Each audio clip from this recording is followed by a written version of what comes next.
बिहार हुकूमत ने सरकारी मुलाजमीन के महंगाई भत्ते में 2% का इजाफा कर दिया है। नीतीश कैबिनेट की मीटिंग में फैसला लिया गया। कैबिनेट में यह फैसला भी लिया गया कि बिहार असेंबली के सरमाही सेशन का आगाज 26 नवंबर से 30 नवंबर तक होगा। इसके अलावा कैबिनेट ने फूड सिक्योरिटी के लिए 100 करोड़ रुपए से ज्यादा भी मंजूर किए हैं।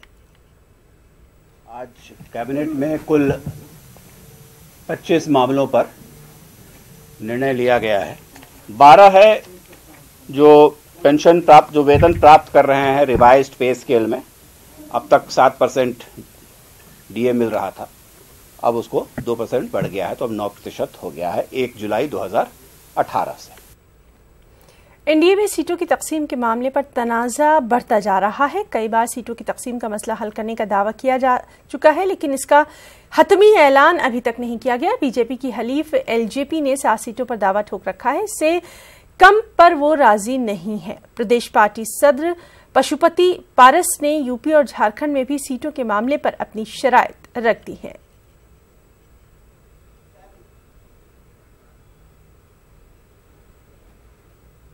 वहीं बिहार में सीटों की तकसीम के ताल्लुक से न्यूज 18 ने एलजेपी के रियासती सदर पशुपति पारस से बातचीत की। पारस ने कहा कि बिहार में 7 से कम सीटों पर एलजेपी राजी नहीं होगी।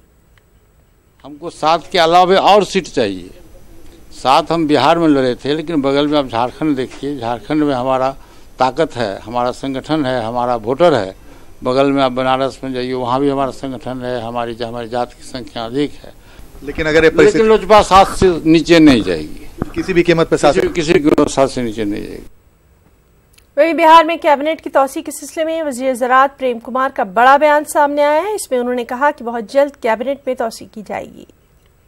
माननीय मुख्यमंत्री जी का विशेषाधिकार है और कई पद रिक्त हैं जाकर के, तो निश्चित तौर पर इस संबंध में ज़्यादा बेहतर हमसे माननीय मुख्यमंत्री बताएंगे जाकर के कि उनका विशेषाधिकार है मंत्रिमंडल का विस्तार करना, जाकर के मंत्रिमंडल में शामिल करना लोगों को जाकर के। तो अच्छी खबर है, अच्छा है, और अधिक मंत्री बनेंगे तो और अच्छा होगा जाकर बिहार के लिए। मंत्रिमंडल विस्तार की चर्चा है सर आप लोगों के पास? बिल्कुल, मैंने चर्चा सही जाकर के है और मैं समझता हूं कि जल्दी होगा।